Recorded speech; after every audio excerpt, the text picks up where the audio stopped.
Hello, જાગૃત અવસ્થમાં તમારું સ્વાગત છે. મારું નામ છે ચિંતન અખાણી.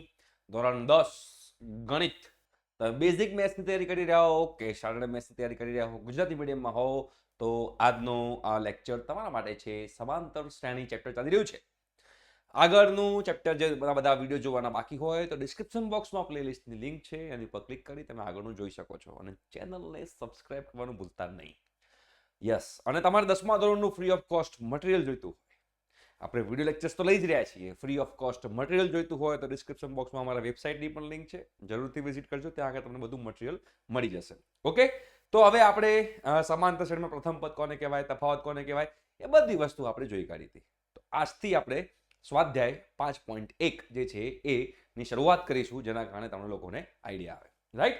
તો ચલો, અહીંયા આગળ એક્ઝામ્પલ છે, એ એક્ઝામ્પલ આપણે સમજવાનો પ્રયત્ન કરીએ અને અહીંયા એ સમાંતર શ્રેણી છે કે નહીં એ ચેક કરવાનો પ્રયત્ન કરીએ. ચલો, શું કહે છે? નીચે આપેલ સ્થિતિમાંથી કઈ સ્થિતિમાં સંખ્યાની યાદી સમાંતર શ્રેણી બને છે કે નહીં એ મારે કહેવાનું છે. સ્વાધ્યાય 5.1 તમારા NCERT નું જે છે આપણે અહીંયા આગળ સોલ્યુશન કરી રહ્યા છીએ. ચેનલ સબસ્ક્રાઇબ કરજો ભાઈ. હો, હા. ટેક્સીનું ભાડું પ્રથમ કિલોમીટર માટે 15 રૂપિયા છે અને પછીના વધારાના પ્રત્યેક કિલોમીટર માટે રૂપિયા 8 છે. એટલે શું કહેવા માંગે છે બોસ? આ એક ટેક્સી છે યાર. ચલો, ટેક્સી આપણે બનાવી કાઢી, બરાબર? આ ટેક્સી આપણે બનાવી કાઢી, આગળથી પાછળથી આમ જાય છે એવું રાખી દઈએ, બરાબર? શું કીધું છે? પ્રથમ કિલોમીટર જે છે બેટા, ઓકે, તો પ્રથમ કિલોમીટર જે છે એ પ્રથમ કિલોમીટર માટે 15 રૂપિયા ભાડું છે અને પછીના દરેક કિલોમીટર માટે પ્રત્યેક કિલોમીટર માટે 8 રૂપિયા છે. તો 1 કિલોમીટર ચાલે તો કેટલા રૂપિયા ખર્ચો થાય? તો જુઓ, 1 કિલોમીટર ચાલે તો 15 રૂપિયા ખર્ચો થાય, કેમ કે 1 જ કિલોમીટર ચાલ્યું છે.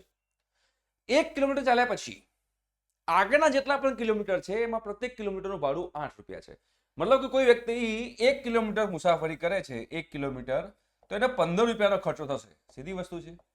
પણ જો 2 કિલોમીટર ચાલે તો કેટલા રૂપિયાનો ખર્ચો થાય? 23 રૂપિયાનો ખર્ચો થાય.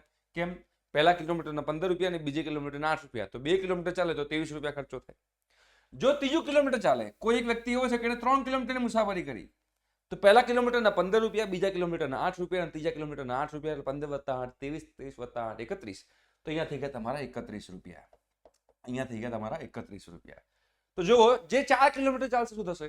તો જે 4 કિલોમીટર ચાલે, તો જો 1 કિલોમીટર ચાલે તો 15 રૂપિયા, 2 કિલોમીટર ચાલે તો 23 રૂપિયા, 3 કિલોમીટર ચાલે તો 31 રૂપિયા, 4 કિલોમીટર ચાલે તો 39 રૂપિયા. તો આવી રીતે તમે જે પ્રમાણે ચાલો એ પ્રમાણે તમારો ખર્ચો થાય. તો શું આ સમાંતર શ્રેણી બને છે? જોઈ લો ભાઈ. અહીંયા જો તફાવત કેટલો થાય છે? 23 - 15, 8 નો તફાવત, 31 - 23, 8 નો તફાવત, અહીંયા આગળ 8 નો તફાવત, 8 નો તફાવત, 8 નો તફાવત. ઓમ સ્વાહા. તો બેટા આ સમાંતર શ્રેણી તો બને છે, અને સમાંતર શ્રેણી બને તો હું સ્વીકારું છું, હું એક્સેપ્ટ કરું છું કે આ સમાંતર શ્રેણી છે, બરાબર? કે તફાવત અચળ રહે છે, તો આ સમાંતર શ્રેણી કહેવાશે. મતલબ કે પહેલો જે એક્ઝામ્પલ છે, પહેલો જે દાખલો છે, એમાં સમાંતર શ્રેણી છે. ઓકે, એના પછીનો બેટા આપણે એક્ઝામ્પલ જોઈએ અને એ સમજવાનો પ્રયત્ન કરીએ કે આ પ્રાણી આપણને શું કહેવા માંગે છે. સરસ મજાનું પ્રાણી. નળાકારમાં રહેલા હવાનું પ્રમાણ હવા કાઢવાના પંપ દ્વારા દર વખતે નળાકારની બાકી રહેલા હવાનો 1/4 ભાગ બહાર કાઢે છે. તો આ સમાંતર શ્રેણી છે. તો આપણે સમજવાનો પ્રયત્ન કરીએ શું કહે છે આ પ્રાણી. આ એક દાખલો શું કહેવા માંગે છે? તો દાખલો એમ કહે છે બેટા કે એક આ નળાકાર છે, બરાબર? આ નળાકાર છે, એ નળાકારની અંદર હવા ભરેલી છે. ધારો કે એમ કહી દઉં કે હવાનું કદ v છે, તો શરૂઆતનું કદ કેટલું થયું બેટા?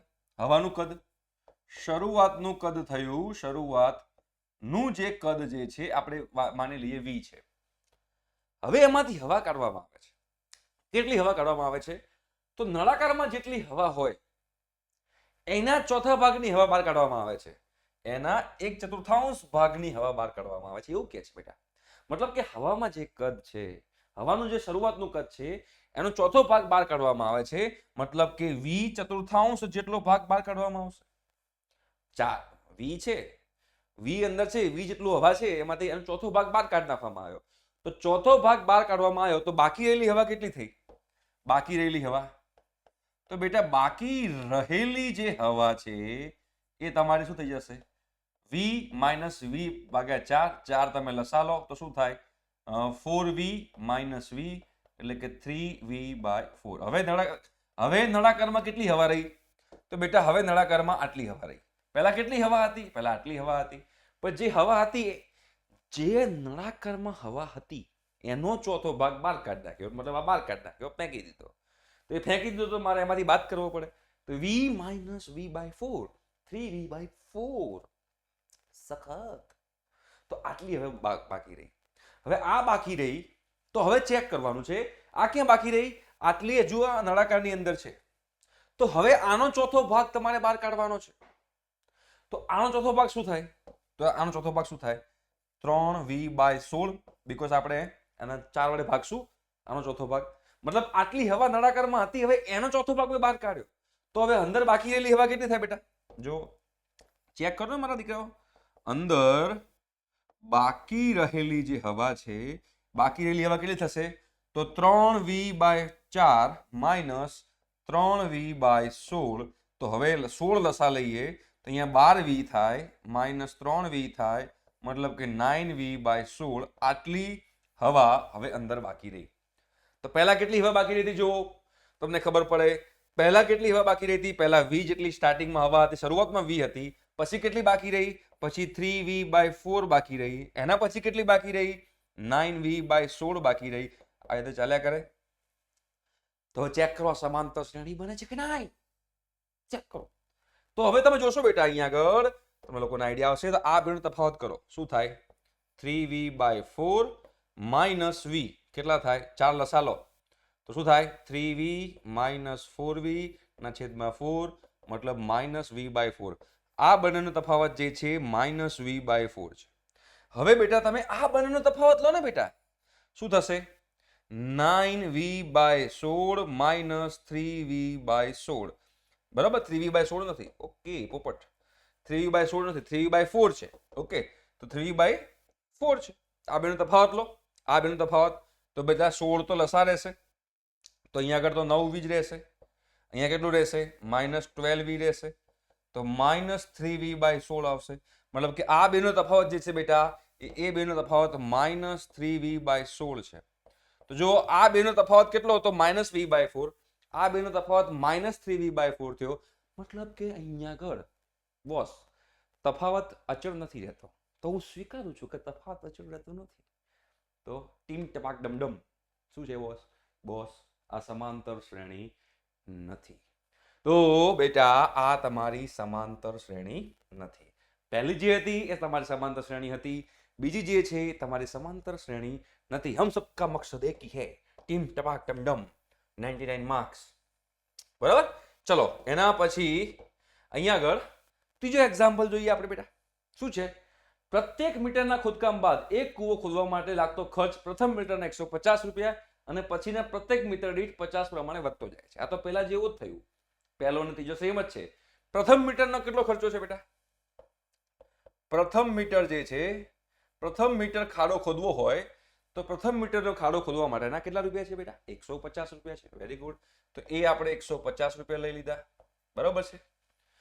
પછી 50 પ્રમાણે વધતો જાય છે. એટલે જો હું 2 મીટર ખાડો ખોદું, 2 મીટરનો ખાડો ખોદું, તો 2 મીટર ખાડો ખોદું તો કેટલા રૂપિયા થાય? 150. તો એ પહેલા મીટરના તો 150 રૂપિયા છે, બીજા મીટરના 50 રૂપિયા છે. તો 150 વત્તા 50 એટલે કે 200 રૂપિયા થશે. બરાબર. જો હું 3 મીટરનો ખાડો ખોદું તો પહેલા મીટરના 150, બીજા મીટરના 50 અને ત્રીજા મીટરના 50, મતલબ 150 વત્તા 50 200, 200 વત્તા 50 250 રૂપિયા. બરાબર છે. એવી રીતે 4 મીટરનો બેટા હું ખાડો ખોદું તો 150, 50, 50 and 50, 150, 300 રૂપિયાનો ખર્ચો થયો. તો જે આ બને છે ખર્ચોને આપણે મૂકીએ તો અહીંયા હું 150 મૂકું, અહીંયા 200 મૂકું, અહીંયા 250 મૂકું, અહીંયા 300 મૂકું. હવે બેટા તમે તફાવત ચેક કરો ને, તો આ બંને અચળનો તફાવત કેટલો છે? 50. આ બંને તફાવત 50, આ બંને તફાવત 50. તો બેટા મારા પહેલા વિદ્યાર્થી ભાઈ બહેનો, દરેકનો તફાવત 50 રૂપિયા અચળ રહે છે. તફાવત અચળ રહે છે તો આપણે એને સમાંતર શ્રેણી કહીશું. હા કે ના? બિલકુલ હા, આપણે એને સમાંતર શ્રેણી જ કહેવાય, બીજું કંઈ ના કહેવાય. તો આ તમારા લોકોએ ખાસ સમજવાનું છે અને સમજી લો એટલે તમને લોકોને ખબર પડી જાય. મતલબ કે ત્રીજા નંબરનો જે એક્ઝામ્પલ છે બેટા, એ પણ એક સમાંતર શ્રેણી છે. એના પછીની વાત કરીએ. જ્યારે પણ જિંદગીમાં તમારી લાઈફમાં ચક્રવૃદ્ધિ વ્યાજ આવે એટલે સમજી લેવાનું કે સમાંતર શ્રેણી હોય જ નહીં. ચક્રવૃદ્ધિ વ્યાજ હોય એટલે સમાંતર શ્રેણી હોય જ નહીં. કેવી રીતે ના હોય? આપણે સમજવાનો પ્રયત્ન કરીએ. ધારો કે કીધું છે કે 8% વર્ષના ચક્રવૃદ્ધિ વ્યાજ, ખાસ ચક્રવૃદ્ધિ વ્યાજના દરથી શરૂઆતથી રકમ 10,000 રૂપિયા મૂકેલ હોય તો દર વર્ષે ખાતામાં જમા થતી રકમ. તો પહેલા વર્ષે કેટલી તમે જમા કરી? તો જુઓ, પહેલું વર્ષ હતું, પહેલું વર્ષ, તો પહેલું વર્ષ જે છે બેટા એમાં તમે કેટલી રકમ જમા કરી? એમાં તમે બેટા જમા કરી 10,000 રૂપિયા. તમે બેટા આટલી રકમ જમા કરી. હવે એટલી રકમ જમા કર્યા પછી તમે લોકોએ 8%નું વ્યાજ લાગે છે. તો બીજા વર્ષે કેટલી રકમ થાય? તો બીજા વર્ષે રકમ કેટલી હોય ખબર છે? બીજા વર્ષે કેટલી રકમ થાય? આના 8% કરો, 10,000 ના 8%. ત્રિરાશિ મૂકો. કેવી રીતે ત્રિરાશિ મુકાય? તો આવી રીતે મુકાય કે બેટા 100 એ 8%, તો 10,000 રૂપિયા એ કેટલા? બરાબર. તો શું આવશે? 10,000 માય ગોડ ગુણ્યા 8 ભાગ્યા 100. 2 મિનિટા કેન્સલ. કેટલા રૂપિયા આયા? 800 રૂપિયાનું બેટા વ્યાજ મળ્યું. 800 રૂપિયાનું વ્યાજ. 10,000 રૂપિયા તો હતા જ, અને 800 રૂપિયા ઉમેરાય એટલે કેટલા રૂપિયા થાય બેટા? 10,800 રૂપિયા થયા. 10,800 રૂપિયા થયા બીજા વર્ષે. પહેલા વર્ષે 10,000 રૂપિયા મૂક્યા હતા, એની ઉપર મેં 8% વ્યાજ લગાવ્યું, મને મળ્યું 8% વ્યાજ. તો હવે મારે બીજા વર્ષે મારા બેંકમાં જે જમા થઈ રકમ, બેંકમાં જમા થયેલી રકમ મારી હશે 10,800 રૂપિયા. ક્લિયર છે બેટા? હવે ત્રીજા વર્ષની વાત કરીએ. ચલો, તો ત્રીજા વર્ષ માટે મારે હવે પાછું વ્યાજ લાગશે, પણ વ્યાજ કોની ઉપર લાગશે?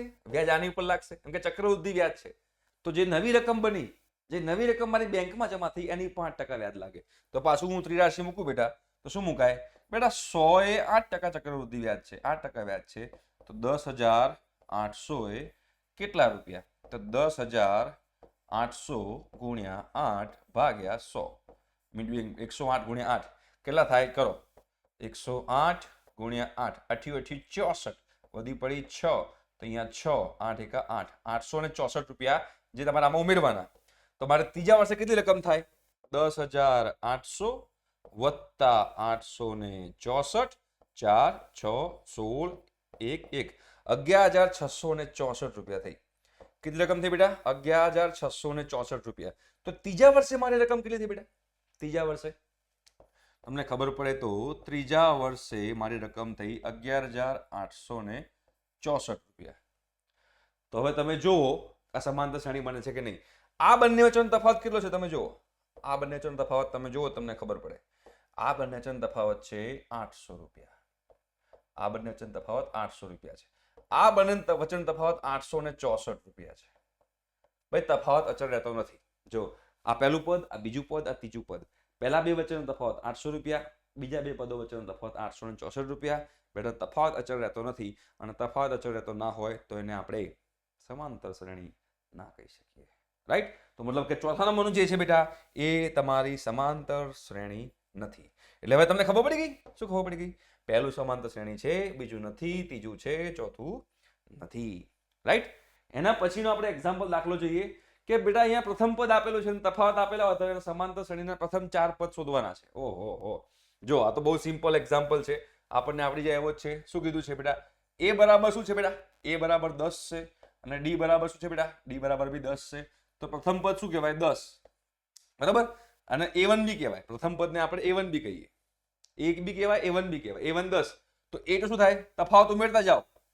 10 વત્તા 10 કેટલા થાય? તફાવત ઉમેરો તો 10 વત્તા 10 20 થશે. શું થશે? 10 વત્તા 10 20. A3 કેટલા થશે? 30. અને A4 કેટલો થશે? 40. તો 10 20 30 40. પહેલો જે એક્ઝામ્પલ છે એમાં 10 20 30 40 બહુ સિમ્પલ છે, એટલે આમાં આપણે એકદમ સ્પીડમાં જઈશું. આમાં કંઈ ખાસ બધું મોટું રોકેટ સાયન્સ નથી. સેકન્ડ એક્ઝામ્પલ જો બેટા. ચલો આ પહેલો પતી ગયો. સેકન્ડ એક્ઝામ્પલ જો. સેકન્ડ એક્ઝામ્પલ શું કીધું છે? A બરાબર શું છે બેટા? -2, અને તફાવત શું છે? 0. ઓકે. તો પ્રથમ પદ શું છે બેટા? જો તો પ્રથમ પદ -2. ઓકે. બીજું પદ શું થશે? એ પણ -2. ત્રીજું પદ શું થશે? એ પણ -2. અને ચોથું પદ શું થશે? એ પણ -2. તફાવત 0 છે બેટા. તફાવત 0 હોય તો હવે કશું ના થાય. હા, એનું જ પદ રહે. તો -2 -2 -2 -2. ત્રીજા નંબરનો બેટા એક્ઝામ્પલ જો. ત્રીજા નંબરનો એક્ઝામ્પલ, એમાં પ્રથમ પદ તમને શું આપ્યું છે? 4. તફાવત કેટલો આપ્યો છે? -3. તો ચલો પ્રથમ પદ A1 ને આપણે 4 કહી દઈએ. હવે -3 ઉમેરો શું થાય? -3 ઉમેરો તો 1 થાય. હજુ -3 ઉમેરો શું થાય? -2 થાય. અને હજુ -3 ઉમેરો તો શું થાય? -5 થાય. તો જો પ્રથમ પદ, બીજું પદ, ત્રીજું પદ ને ચોથું પદ, એમાં 4 1 -2 અને -5 એ અહીંયા આગળ આવી ગયું, રાઈટ. એના પછી ચોથા નંબરનો એક્ઝામ્પલ જો, અરે એકદમ પપલા છે બધા. ચોથા નંબરનો એક્ઝામ્પલ જો, શું કીધું છે ચોથા નંબરનો એક્ઝામ્પલ? a બરાબર -1 છે, પ્રથમ પદ a1 ને -1 છે, d બરાબર 1/2 છે, d બરાબર 1/2 છે. કઈ નહીં, તફાવત જે ઉમેરતા જવાનું, બીજું કશું કરવાનું નથી. a1 બરાબર -1, તો a2 બરાબર એમાં 1/2 ઉમેરો તો -1/2 થાય. -1 ની અંદર 1/2 ઉમેરો તો -1/2 થાય. કરી જુઓ, -1 વત્તા 1/2, બે લસા લઈ લો તો -2 વત્તા 1 થાય, -1/2 થાય બેટા. એમાં હજુ તમે 1/2 ઉમેરો તો a3 તમારું 0 થાય, હજુ 1/2 ઉમેરો તો a4 તમારું 1/2 થશે, a4 તમારું 1/2 થશે. છે સિમ્પલ. એના પછી પાંચમા નંબરનું જોવો બેટા. પાંચમા નંબરનું શું કહે છે? પાંચમા નંબરનું એક્ઝામ્પલ, એ તમારું -1.25 છે, -1.25 અને તફાવત કેટલો છે બેટા? -0.25 છે. -1.25 ને -0.25 છે. હવે તફાવત ઉમેરતા જાઓ તો a1 શું કહેવાશે? a1 થશે -1.25. હવે -1.25 માં -0.25 ઉમેરો તો -1.5 થાય, ભૂલ ના થાય. જો આવી રીતે થાય, -1.25 વત્તા -0.25 શું થાય? -1.5 થાય. એટલે આવી રીતે લખાય, -1.25 -0.25 આવું થઈ જાય, એટલે -1.5 થાય, ભૂલ ના થાય, ધ્યાન રાખજો. તો a2 બરાબર લખાશે -1.5, હજુ -0.25 ઉમેરો -1.75 થાય, અને ચોથું ઉમેરો તો -2 થશે. તો એના 4 પદ થઈ ગયા, રાઈટ. તો આ તો બહુ સિમ્પલ હતું. પ્રથમ પદ આપ્યું છે અને તફાવત આપેલો છે, તમારે પ્રથમ 4 પદ શોધવાના હતા. તો બહુ સિમ્પલ છે અને સોબર છે, એકદમ આવડી જાય એવા છે. મેં તમને કરીને બતાવ્યા, રાઈટ. એના પછીનો જે એક્ઝામ્પલ છે એ આપણે હવે જોઈશું ક્યારે? નેક્સ્ટ લેક્ચરમાં. Okay, thank you so much, by.